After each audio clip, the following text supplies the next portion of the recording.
Cool. All right. Kia ora. This is now our last part of this webinar series looking at test anxiety and memory. And this one now is looking at the internal assessments and how we design them to help reduce anxiety. It is really important as educators, and even more so important as high equity index school teachers, that we are very mindful on how we design our internal assessments, because if our students can have success on these internal assessments, it really builds up their confidence and really kind of makes them see themselves as academic. And it also means that you can have some more successes than when they go and sit their externals and things like that. So I look at the internal assessments as a means to build confidence to my students. And so many of them feel really good about them because they're like, this is the first time I've ever gotten excellence on anything. So we really need to be creative in how we are designing our internal assessments. What that then means is that we need to go and make sure we are well read on the requirements for that assessment, the various guidelines, the clarification documents, and the student exemplars. And basically, the thing that we need to break out of the habit of is that these internal assessments do not need to be sat in exam conditions. Read the documentation, but for most part, what I've realized with my chemistry standards is that they don't need to be sat in exam conditions. Meaning that I can, instead of doing a test at the end of the topic, I can instead do a portfolio of their work. And so long from that portfolio of their work, I feel that this is the student, this is authentic work, then I can count that as my evidence to then give them that mark. We also need to be looking at alternate kind of pathways to collect that evidence. Say, for example, if we want to use audio recording of the student explaining their answers, or they can make a podcast, things like that. We need that flexibility built in because a lot of our students are very, very smart and clever, but they struggle to get things written down. So be a little bit flexible when it comes to how we internally assess to get that fullest kind of value from our students.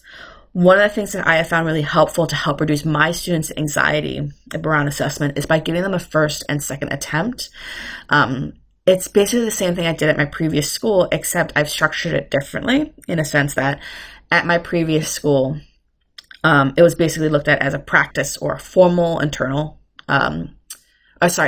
internal, and then they would get feedback on that, and then we would do the summative or final internal.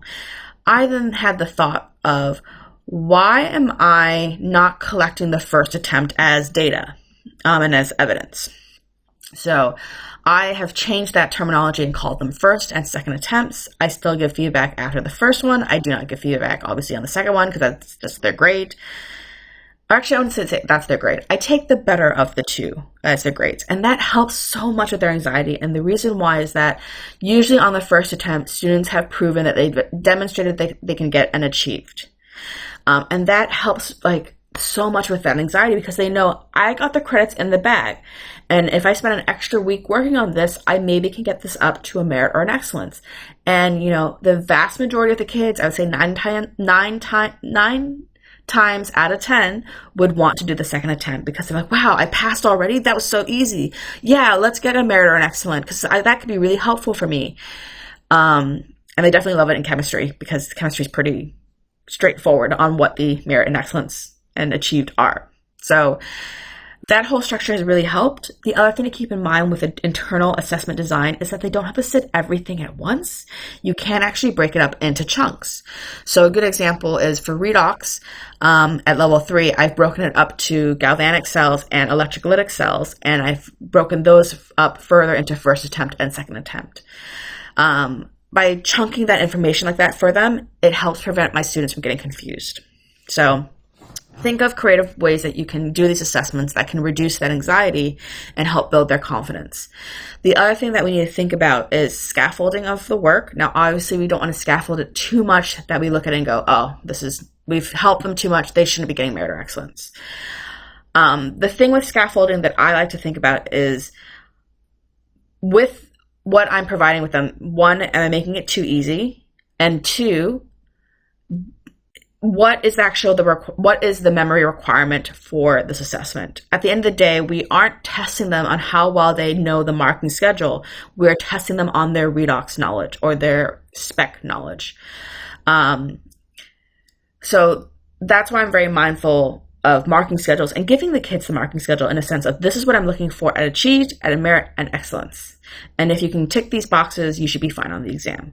I don't know why we have this mentality of keeping things in the dark, because that's not fair for the kids. The kids need to know how they're being assessed, so that way they can work to that level that you are expecting of them. So obviously, when you're doing internal assessment designs and you're thinking about how do I organize it and how much am I allowed to give them, it's worthwhile bouncing it off of another teacher just to make sure that we are meeting those standards. So we have some really cool stuff on the Parakia drive for redox, because that was something that me and my fellow teachers that are chemists have been thinking about. How can we make this easier for them to get the excellence? Well, easier is a bad word for it. How can we make it more accessibility? How can we make it more accessible for them to get to the excellence? Because again, what are we actually trying to assess them on?